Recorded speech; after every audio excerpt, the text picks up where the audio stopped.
Attention pro athletes. Want to secure your financial legacy and thrive off the field? Oakbridge Wealth Management, led by wealth manager Chris Anicetti, is your dedicated financial planning ally. But don't take it from me. Take it from the Dallas Cowboys' Tyler Biadasz. He says, Chris set goals financially and has been incredibly impactful in my journey in the NFL. Experience our customized, comprehensive approach, trusted by top NFL players.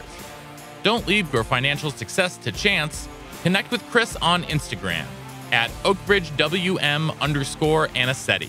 That's OakbridgeWM_ANICETE, and let Oakbridge Wealth Management guide you across the goal line.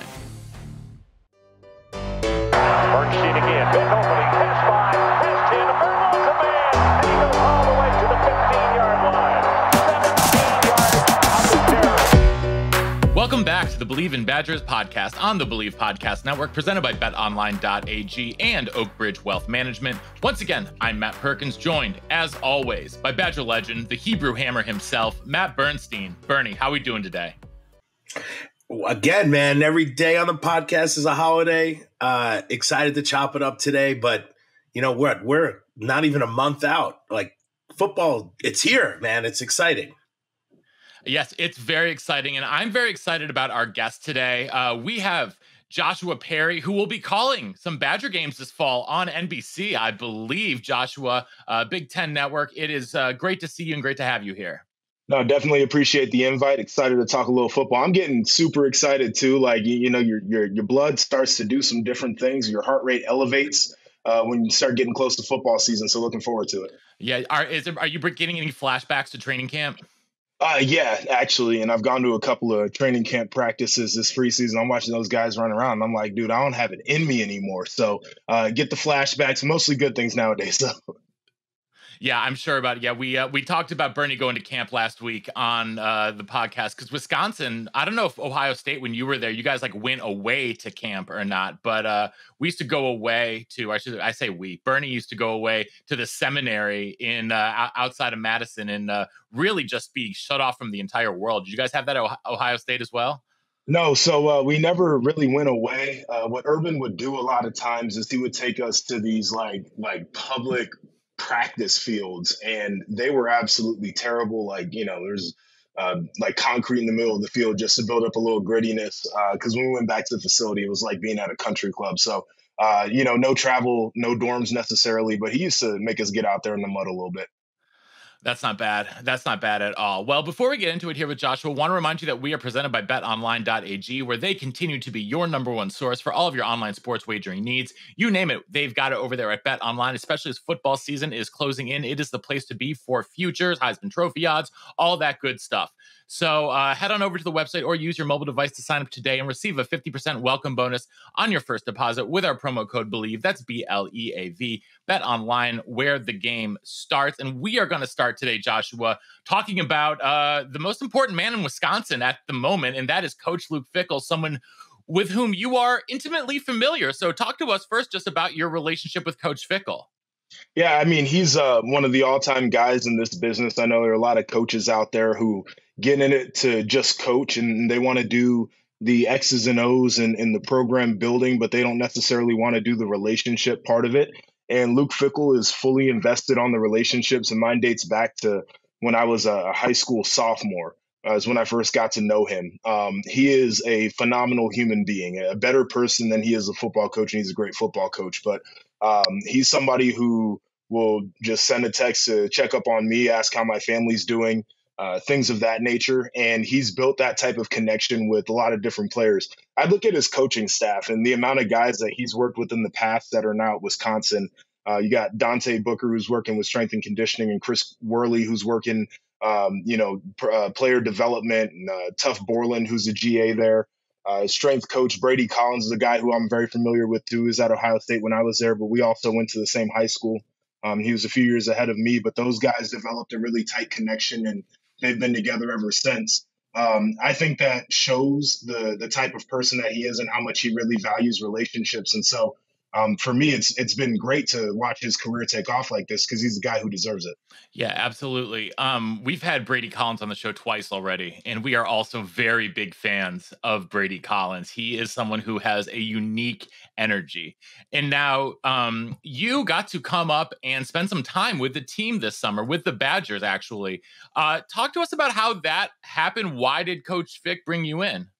Yeah, so he's doing a series. We called it Real Life Wednesday when I was at Ohio State. I don't know if he's calling it something different at Wisconsin, but it was truly about developing more than just players and athletes. We want to develop the holistic person, and part of that is reaching out to the community, developing real life skills for when you're done playing. Now, in this day and age, it's also about branding and NIL and how to really leverage who you are as an athlete in a place like Wisconsin, which has a rabid fan base and is one of the more notable programs in the country. And so Chris Worley reached out to me and he asked if I would come in and talk about what I do professionally, but also the opportunities that their athletes have there at Wisconsin in terms of name, image, and likeness. And I was all over it. And it was really good. We spent a lot of time talking about branding. We spent a lot of time talking about how media can help build your brand. We talked about social media and, just being able to present yourself authentically and in a way that resonates with people. And then ultimately, you can attract brands that align with your values and make money, but also make money in a way that you're believing. And it was really good. The guys there were super receptive. It's an impressive group of young men there. And I was definitely glad to do it. One of my big takeaways from the NIL program there at Wisconsin is that they're trying to incentivize their athletes to save their money. And I'm big on this thing with young people where everybody's like, we need to try to keep up with the Joneses, all the guys like wearing the nice suits and they want the cars and they want the, Louis Vuitton for when they're walking into the stadium and all that. You got other guys who are more entrepreneurial and they want to invest their money and they want to find a way to make their money grow. And I believe, and they believe that when you're a young person, the best thing you can do is invest in yourself and into your future. And so Coach Fickell's trying to find creative ways to incentivize those guys to make sure they hold on to as much money as they possibly can, which I think is a great idea. Ultimately, it's a unique spot going in and talking to a group of college kids, specifically collegiate athletes, on branding and how to make money, because it's something I wasn't able to do when I was playing. But they want to bring in folks who have that real life experience that can really pour into the locker room community there. Yeah. What were some of the questions that the guys had for you when you were out there presenting? Well, I had guys ask me about how to get into media and what it's like being a media personality, because it's a natural transition for a lot of players. I know things that guys like to do when they're done playing. They want to get into media, they want to get into coaching, and they want to get into sales. They want to eat what they kill. And I've done two of those three things in my life, so I can share those experiences with them. That was really good. The other thing was just, from a branding standpoint, I talked a lot about authenticity, and guys want to know what that really looked like. And we had some examples, and I used Giannis, the Greek freak, and guys up there are familiar with him. But he was a guy coming over to the States. He talked about how much he loved drinking smoothies. I think that really endeared him to the community. Also, if I'm, Smoothie King or whoever, might throw him a little bit of money and have him drinking my smoothies as he's walking into the arena. Different things like that. And so it's nothing too big. Like recently, I was on one of the shows I do, and I talked about how I used to love eating goldfish before games, and Goldfish sent me a care package. And it's just like, does care package pay the bills? No. Did I build a genuine relationship with the brand? Yes. Did I get Goldfish, which I love? Absolutely. And it's even things like that. And I think it shows a more real side. Like everybody sees you as a football player, you got a freaking cage around your face, and they don't know what your personality is like. And so as often as it is appropriate to just share a little bit about yourself, I think that is what really moves the needle when it comes to personal branding. Joshua, I'm sorry, my internet has been wonky, so I switched to the phone, but do you suggest that, because now you can make money, so would you have called Goldfish? Like, is that something that these kids should be doing, is calling the places they love and saying, hey, can I get a deal here? Are you interested in working with me? Is that something like that you would suggest to do? I don't see why they shouldn't do it. I think, especially now, with social media, like you could hit up their social media team, or you can go on Instagram, Twitter, whatever the case is, and reach out to somebody and get the ball rolling there. Definitely easy to reach out. I know that some players have representation. That'd be something, if I had an agent, I'd be like, hey, and I do it personally right now. I'd be like, hey, can you kick the tires on this and see what's up? Because I think part of this is having to go out and do the work. And I think a lot of people thought when this NIL thing came around, it was just going to be easy money and everybody was going to be approaching them. And quite frankly, like you have to introduce yourself to a lot of people. And it again goes back to the nature of playing football, but it's a big roster and they don't get to see your face. I think for as many of these athletes as possible, getting face to face with people is huge. Like, oh man, they realize you have a great smile and a good personality and that you can articulate what the values of their brand are and your brand, and how that goes along together. So to answer your question, yes, I think there are a lot of players that probably fly a little bit more under the radar that have to put that groundwork in. And it's a balance too, because you gotta do schoolwork, you gotta get in your playbook, so you can't spend all day cold calling companies. But if there's something that you feel really passionate about representing and being a part of, those guys absolutely should do it. I think the mentality of football, at least, and you probably know this better, but for a college athlete, you are a business now. You are a brand. Like when I showed up on campus in '01, I was nothing. I wasn't a brand.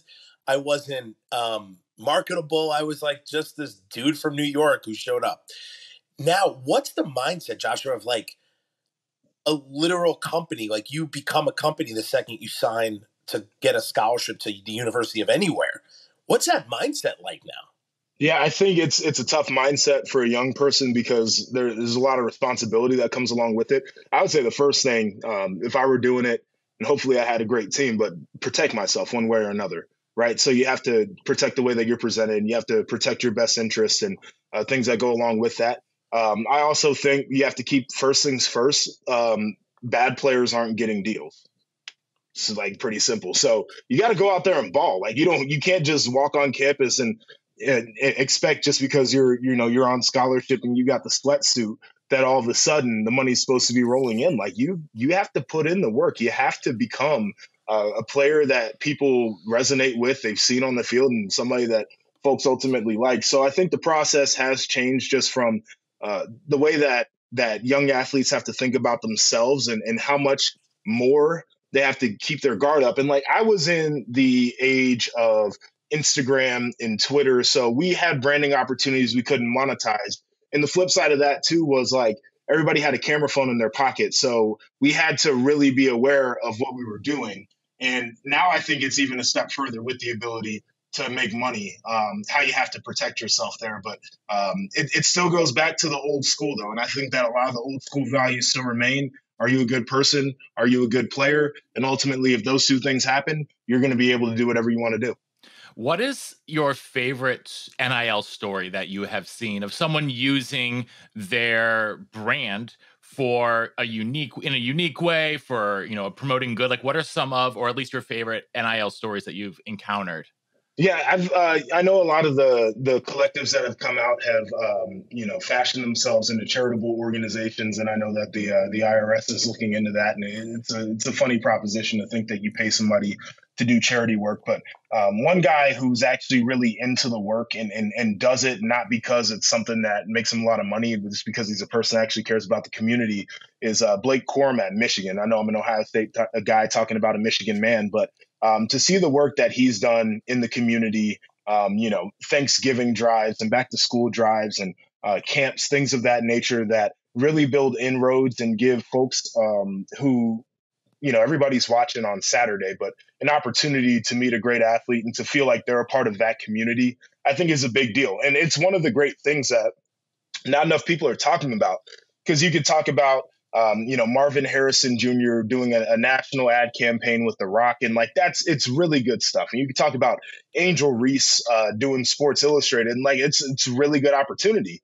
But the thing that has come out of this is some guy said, well, I'm going to take this opportunity to build a brand that is around people and supporting people.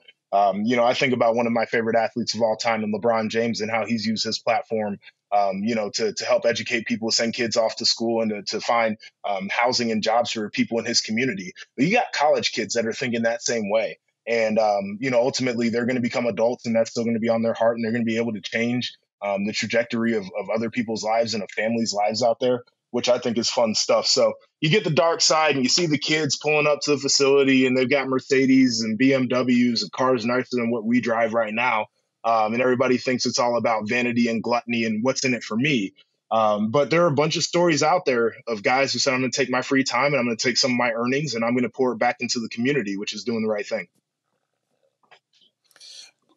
Dude, Josh, one of the guys who recently graduated, not recently, I'm sorry, when I was there, had the first G-Wagon ever to come off the line. I was like, dude, I've never seen this car in my life. I was driving this garbage scooter.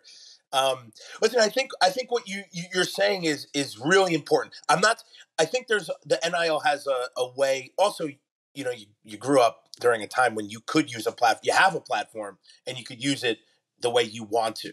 And I don't know anything about Blake. He's a great athlete. I literally hate Michigan, probably not as much as you do, but maybe close. But it does make me feel good that there are dudes out there doing these things. And I think using social media is so important in that way. How do you think, like, is there a way to do it so people don't always, there's so many haters out there. Is there a way to do it that people are like, nah, he's just doing it to make himself look good? How do you get around some of that stuff?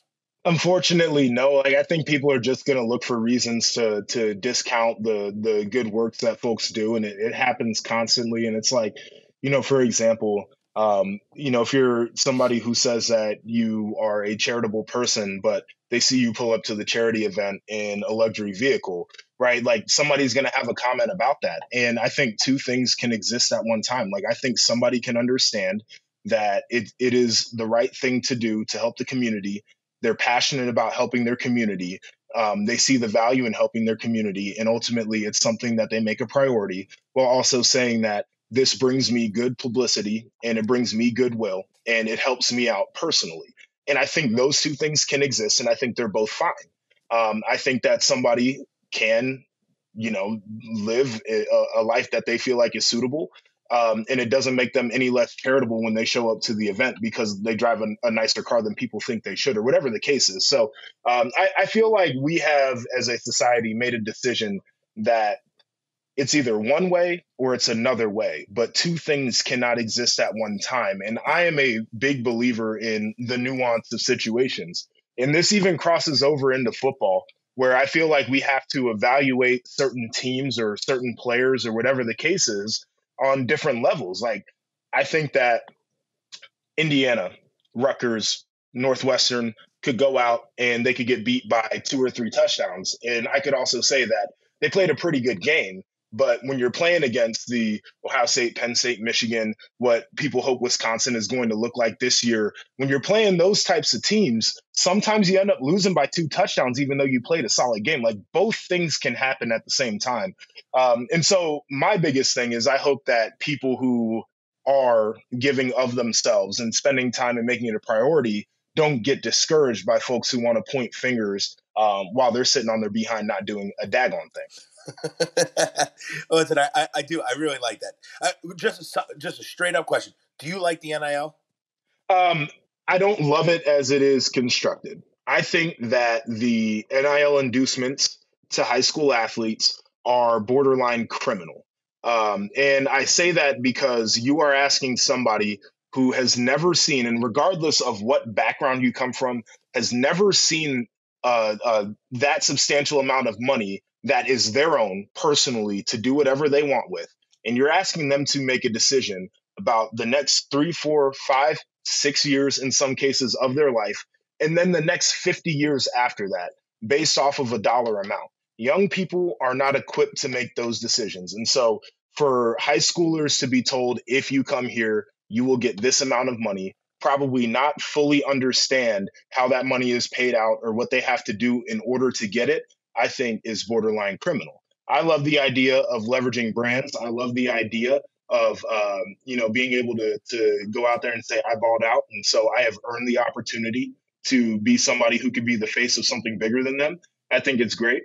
I know people have kicked around the idea of a revenue share, and we all see what's going on in collegiate athletics right now, and we see what these TV deals are looking like. I work for a big TV network. I know what they put in my paycheck. I know what they put into the production budgets and everything. There's a lot of money out there. And so even the idea of a revenue share, I know it gets complicated. I'm here for that. The other part of NIL that I think is bothersome too is it goes back to the charitable collective thing. I think that it's a way that folks have tried to take advantage of charitable contributions, basically tax code, to be able to funnel money to players. That feels a little bit dirty because I like to see the money being put into the legitimate charities that are doing the work. And there's a million of them out there that get the same benefit that don't actually do the work. And that's just a thing of mine. So essentially what I'm getting at is they need guardrails. I don't think they need to take more freedom away from student athletes. I just think it needs to be guided in a way that we are not hurting student athletes and we are not trying to take advantage of the system. Yeah, I completely agree. Attention athletes. Do you want a frictionless and tailored financial planning experience to secure your future? Well, look no further. Introducing Oak Bridge Wealth Management, the premier financial planning firm for professional athletes. Led by wealth manager Chris Anicetti, our team provides a unique and comprehensive approach, ensuring your financial success both on and off the field. We understand the unique challenges you face as a professional athlete, from managing cash flow habits to planning major business purchases and navigating complex contracts. That's why we've developed a proven process, working closely with our strategic partners to provide seamless solutions for your unique financial journey. Our services evolve with your career, offering short, mid, and long-term goal setting, portfolio optimization, real estate investments, and more. As you transition to life beyond the field, we support you with career development and philanthropic ventures. But don't just take our word for it. Top NFL players like Chase Boulier, Tyler Biadasz, Alec Ingold, and more trust Oak Bridge Wealth Management to guide them towards financial success. Troy Dye of the Minnesota Vikings says, "I really love the work that Chris and the rest of the Oak Bridge group do.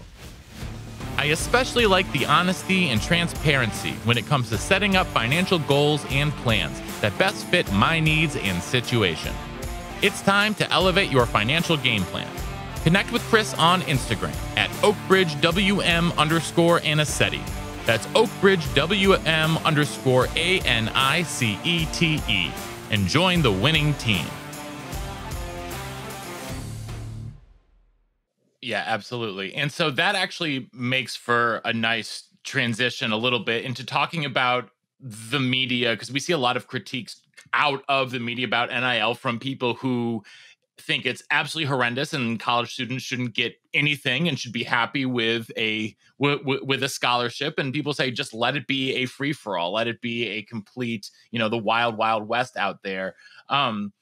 I wanted to talk to you today, though, a little bit about your career in media, because, you've done a great job, obviously, transitioning from being a player to being part of the media. And so, first of all, when did you get interested in being on the media side of athletics and specifically college football? I fell into it, if I'm being completely honest. So I graduated from Ohio State after the 2015 season. I was drafted in the 4th round in 2016 to the Chargers. I spent a year there. Coaching staff got canned. I got cut at the end of the preseason, went over to Indianapolis. I played there for a year. Coaching staff got canned. I got cut after that year. I went over to Seattle. I was dealing with injuries. I just decided that I needed to make a transition in my life. So when I went back home to Columbus, Ohio, and that's where I grew up, I got a real estate license. I went right to real estate school, and that's the sales part that I was talking about. And I had developed a solid real estate career. I had an office eventually that I was running and I was closing deals, whatever the case was. But the whole time I was doing that, I started to get into media. So I had somebody reach out when I first left the league and said, "We want you to do pregame coverage of Ohio State on the radio." And I was like, "That's fantastic. I'll do it. Never done it before, but I'll figure it out." Then I had somebody reach out and say, "We want you to do post-game coverage for Ohio State on a local station." I was like, "Great, never been on TV. I'll figure it out." And just kind of from there, I started getting more and more opportunities to do it. And then it became something I figured out that I really enjoy. And I tell people all the time, I don't feel like I'm going to work when I go to work, which is a great place to be. The other part of it is something that I figured out that I could be really good at and I was passionate about. And so when those two things kind of came together for me mentally, I decided that it was something that I wanted to fully invest in. I've also been extremely fortunate to be a guy who was just in the right place at the right time. Like when I left the league, it was the right place, right time to get started up. A year after that, Big Ten Network had an opening, and it was the right place and right time for me to audition for that job. And then, over the last year with realignment and new TV deals, NBC getting into the picture ended up being a great opportunity for me to still cover Big Ten football, but to do it on a national stage with NBC. And so I can't hardly say that all of it is because, I'm a grinder and I work hard and I'm really good at what I do. Like part of it is I just happen to have the opportunity fall into my lap at the right timing for me to be able to make moves. So I've been fortunate in a lot of ways, but to go back to it, like this is something I love and I could not imagine my life right now without being part of the media. A lot of people say the hard work ethic that I'm sure you've had your entire life got you into these positions to be lucky, though. It's 100% the case. Like, I mean, you all know how it is. Like, putting together a show is difficult and it's time consuming, and there are a lot of elements to it. And you have to be, you have to be well studied, and you have to be on point, and you have to present. And so there's definitely work that goes into that. And I tell some of my friends who think they want to get into media, and I'm like, that's great, but it's not just the couple hours that you see on a Saturday. This is an all-week thing. I watch as much tape or even more tape sometimes than I did when I was a player, just trying to get an edge for when I'm doing game breakdowns and things of that nature. During the college football season, I work 6 days a week, so it's definitely a grind and a hustle. But at the same time, like the opportunity needs to be there. Like, I know a lot of really talented people who just haven't caught the breaks that they need in order to get their foot in the door. And I've been fortunate enough to catch some of those breaks. So it's a combination, no doubt. And I think that the background as an athlete has forced me to work differently because I'm uncompromising in my ethic. But at the same time, like, if there's nowhere to go, then I'm over here as a talented dude who's just sitting around and I don't have a microphone to talk into. So what's been the best piece of advice you've received in this media journey that you've been on now for a couple of years? I think the idea that don't forget where you came from as a player. And what I mean by that is when I was at Big Ten Network, that's a company that only covers Big Ten sports, and they cover it as closely as anybody does. And so with that, you get everybody's mom and dad watching, and their grandparents are watching, and all of their high school friends are watching.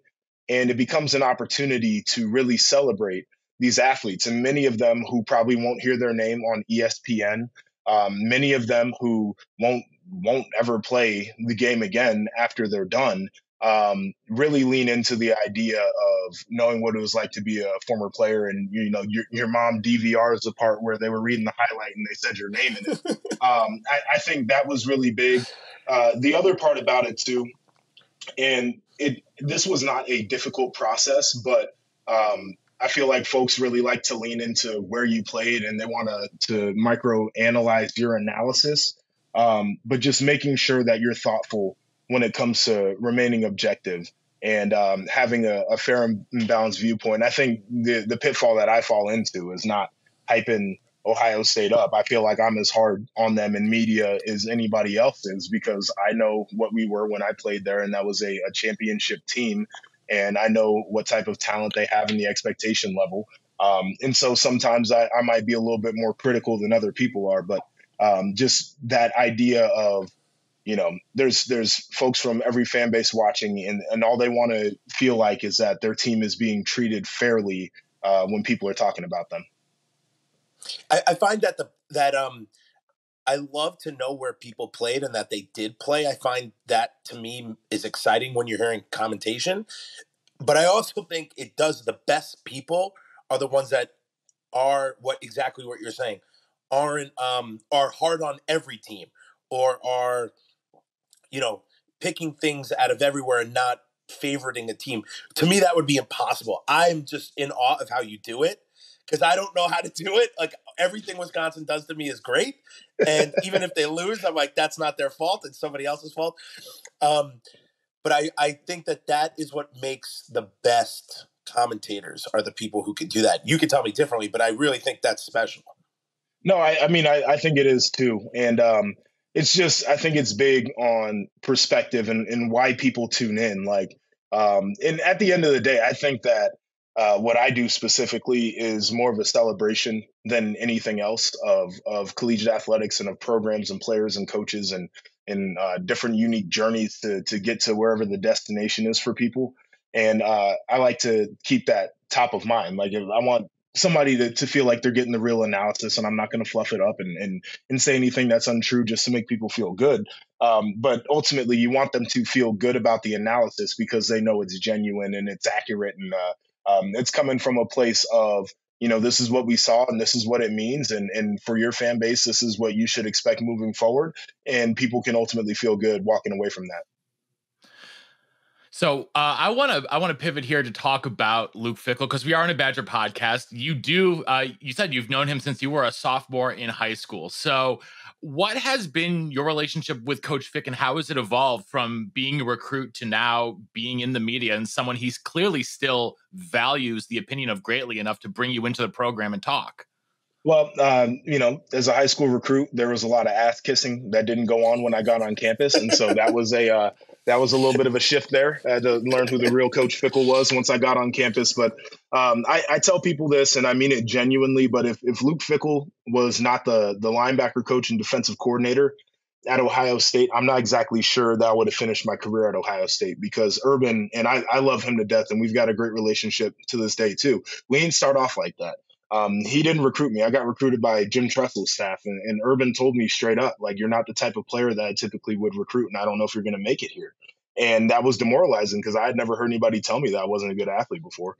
And so Coach Fickell always used to come in the meeting room after we get done with team meetings, and he'd shut the door, and he would just remind us that everything you heard in there isn't necessarily reality. And what we do in our room is the reality. And he would shoot it with us straight. And that would be from days where Urban was hyping everything up, and he'd be like, that's not reality. We got to take it back a step. Or it'd be days when Urban was really hard on us, and he would say, that's not reality. This is what you really are. That perspective was really big for me. And so I've always appreciated that. And I think that has changed my approach to kind of staying in neutral on a lot of things and trying to figure out and diagnose what the reality actually is.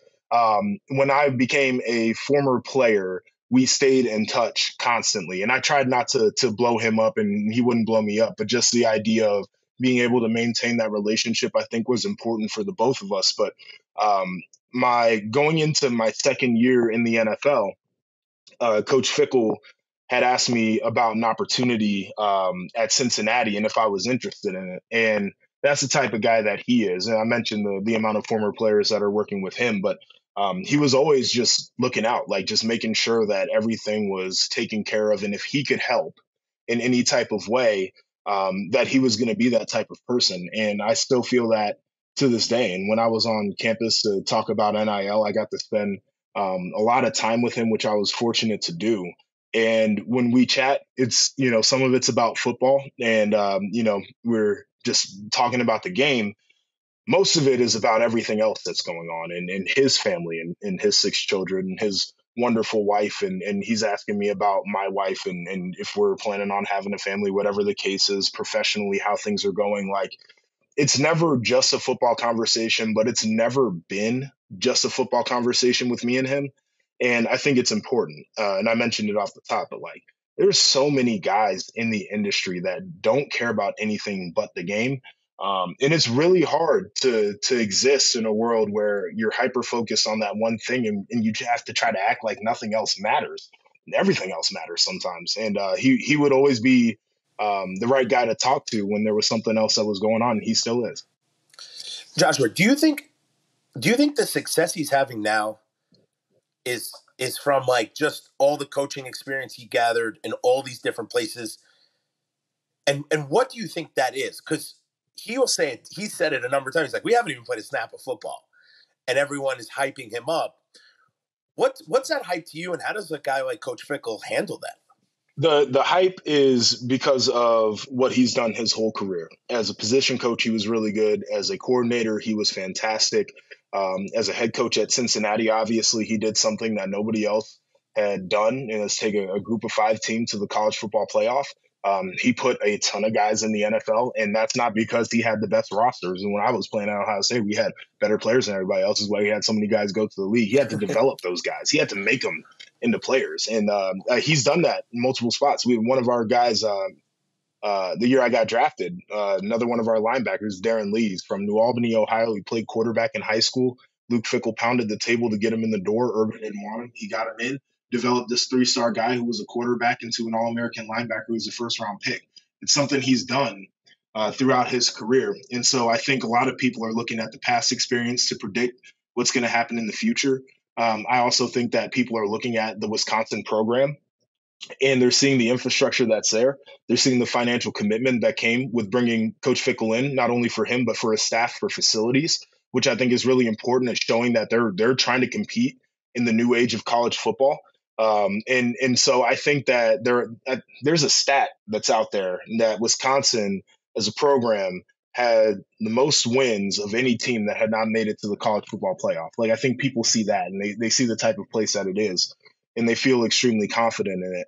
I know that Coach Fick had job offers when he was the defensive coordinator at Ohio State before he left for Cincinnati, and he turned them all down because he's a very patient person who has the ability to look at himself and to say if he's ready for an opportunity. Like, a lot of guys jump at it because they're like, oh yeah, this is the next step. And he's like, well, don't know if it's the right step for me. Don't know if it's the right step for my family. And quite frankly, don't know if I'm ready. And I think his ability to do that for a long time has really impacted how he approaches building his own programs, and how he approaches building a staff, and how he approaches working with his players. And so he's the right type of guy to be in college football. And I think that he went to a great program. One of the questions that a lot of people asked was, why Wisconsin? Like, of all the different places, people were thinking that he could have become the head coach at Ohio State one day. I know when Notre Dame, when Brian Kelly left, his name was thrown around in there. And I know there was a lot of legitimate interest, and it's a place that I'm certain he would have enjoyed and had success at. People say, why Wisconsin? And I think it's for a number of reasons. It's in the Midwest, which he loves. It's a gritty place, which he loves. And again, what this athletic department is showing that they want to become, and what they have been as a program, exceeding expectations a lot of times. He was all for it. And so I think it's a perfect marriage. So what is something that Badger fans should know about Coach Fick that they probably don't know, that they probably haven't learned, that hasn't come out in his different interviews? Man, that's a toughie. I don't know. The personality, I think, is the biggest part of it. And he portrays to be this like super serious guy. And he is very serious when it comes down to it. But there were multiple times where he would invite the linebackers over the summer to his house, and he'd be throwing guys in the pool, and he'd try to like dunk on us on the basketball hoop. I'm like, Coach, you can't even get up like that. Like, you can't jump. Just like different things like that. He's a guy who embraces the fun parts of being a coach, and somebody who he has hard standards, and he's going to grind guys, but at the same time, like, he's going to make sure that everybody has fun. And he's going to get down and dirty and do the work too. Like, it used to be funny because we would do early morning workouts. We'd come in and we'd see Coach Fickell getting a workout in before the team got there. And then the coaches were all in the field yelling at us during the off season, and he would see a guy struggling, a young guy, and he would get in there with him. Right. Like, it's the stuff that most coaches, like, you've seen what some of these coaches look like. They're not willing to do it. And Luke Fickell is like, no, I'm one of the guys. We're going to do this together. I have like so many questions off of my head, but so I want to talk about the landscape of football, because I think it's shifting dramatically. And you're a Big Ten guy. The Big Ten is going to have 40 teams in it at some point. Yeah, right. What's your thought on like these super conferences? Because it looks like we're going that way. This is like a multi-layered question. What's your thought about the conferences? And some Pac-12 is going to be nothing soon. Maybe it's nuts. What's your thought on our athletic director McIntosh seeing maybe some of these things happening and really trying to get ahead of it? I mean, hiring Fickell was not the most popular hire at the time, right? And now it seems like a very successful, a great hire. What are your thoughts on all those things? Because I think Wisconsin has put itself in a position to be on top, at least winning when all these things start changing. No, it's a great question. I'll start with the Wisconsin aspect of it is you have to be on the offensive in this day and age. And I think you have to be outside of the box and maybe take some chances that people don't understand at the time. But when you can see what's on the horizon, you understand it. Not everybody can see that. And so I think it was something that Wisconsin had to do in order to stay competitive. And I look at the Big 12 in that regard and their new commissioner, Brent Yormark, and what he decided that he was going to do is he said, screw it. We're not going to be the Big 10. We're not going to be the SEC, but we're definitely not going to be left behind either. And so he went out and he got some group of 5 teams to go ahead and join the Big 12. People are kind of looking like, does that really move the needle? It's like, I don't know if it necessarily moves the needle, but it gets us into different geographies that still make sense, but also have rabid football fan bases. And then he goes after Colorado. And again, it's like, does going after Colorado really make sense? It was a team that was 1-11 last year. And it's like, well, Prime's moving the needle right now. And, they're in a geography that is growing, Denver in the state of Colorado, and they like football there. And so let's just bring them in. And that started the domino to where the Pac-12, they didn't do anything. And now all of a sudden it's going to be the Pac-4. Nobody exists anymore. You have to get aggressive and it's almost finding ways to survive when you can't be one of the big dogs that's thriving. And I don't think that, Big 12 had that mentality that they were necessarily going to be the big dog, but they said, we're not going to go away. And so now the Big 10, I feel like in this last round of realignment, specifically with Oregon and Washington, they had to make a decision because the opportunity fell into their lap. And I know it was unpopular among some administrators and some university presidents and decision makers. But at the same time, it's like, guys, we have this golden opportunity to bring in a couple of brands that are really competitive. People like football. Let's go. And so I give credit for that. I think biggest. Let me ask you one question on top of that. How many conferences do you think survive, and what's like a good amount to have where like football is still interesting to watch? I think to me like 3 is not enough. 3 conferences aren't enough. Yeah, I think the ACC still makes it, honestly. And the reason that I say that is because they got that stupid grant of rights through 2036 or whatever the case is. It feels like people are trying to find out if they can get out of it, but it's ironclad. And I think that a lot of the schools I'll just put it like this, from a TV perspective, I don't know how much money the TV networks are going to shell out if there is a new massive wave of realignment. For teams that would be moving from the ACC to the SEC, ESPN has the SEC. They already have the ACC. Why would they pay more for those same teams? That doesn't make sense from a business case standpoint.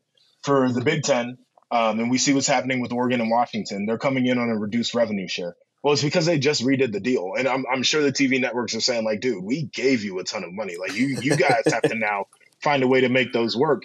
And we got to do some more work on our end as TV networks now, because we got to move around inventory, and we probably have to get into different windows. We might be doing games throughout the week that we didn't plan on doing. Like, could there be a Thursday night window? Could there be a Friday window? Do we have to open up the Pac-12 after dark window on these networks that haven't necessarily done it before?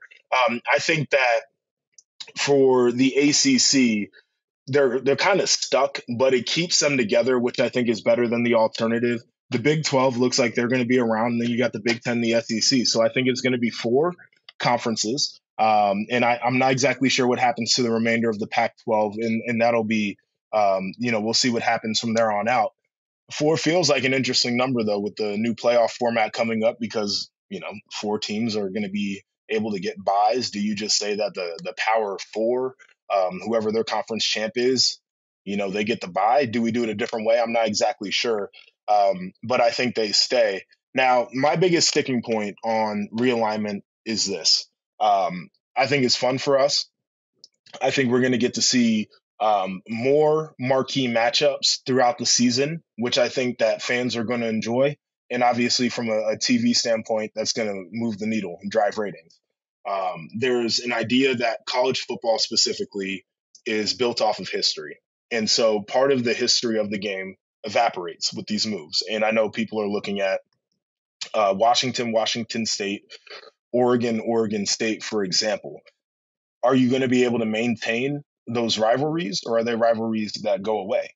I was on Wikipedia the other day looking at Big Ten rivalries because I was trying to figure out how many trophies there are in this conference, and it's about 1 million of them. What I failed to realize is Minnesota has like 5-6 rivals. They've got Wisconsin, they've got Iowa. What I didn't realize was that Michigan is a Little brown rival jug. of theirs. Yeah.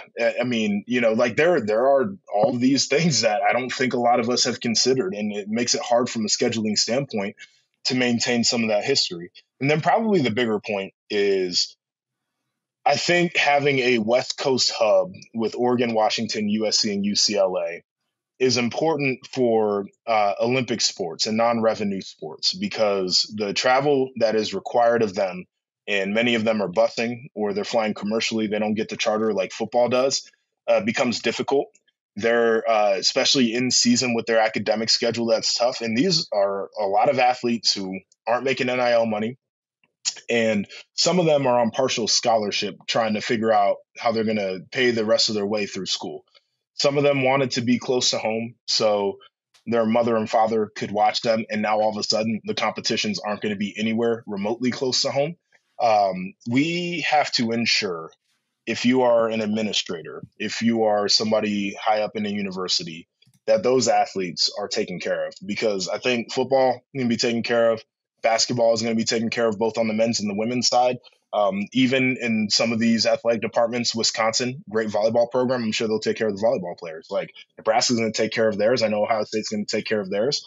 But like baseball, how are we doing? What about gymnastics? We got synchronized swimming at Ohio State. Are you going to take care of them? Like, are we going to figure out ways to make sure that this is equitable for athletes across different sports? And I hope that there is a way to ensure that their lives are already going to be disrupted, but as minimally as possible. All right. Well, unfortunately, we are out of time. I know we've unfortunately all got other meetings to go to. I have a million more questions for you, Joshua. So we're just going to have to bring you back. We didn't even get to really preview the Big Ten season. This is great. So this is great because I've insured myself a second appearance. Yep. So this is really good stuff. I will be back. Absolutely. Yeah. And we'll definitely have to talk Ohio State, Wisconsin as well. Joshua, I think you were part of that, 70-0 beatdown or 70-7 beatdown in the Big Ten title game. That's one of the lowest points of Wisconsin football. So thanks for, just bringing those memories back here. You can catch Joshua on NBC and Big Ten Network this fall. We're really excited about that. We will link to his social medias in the show notes. We appreciate everyone here for tuning into the Believe in Badgers podcast on the Believe Podcast Network, presented by betonline.ag and our friends over at Oak Ridge Wealth Management. And until next time, on Wisconsin.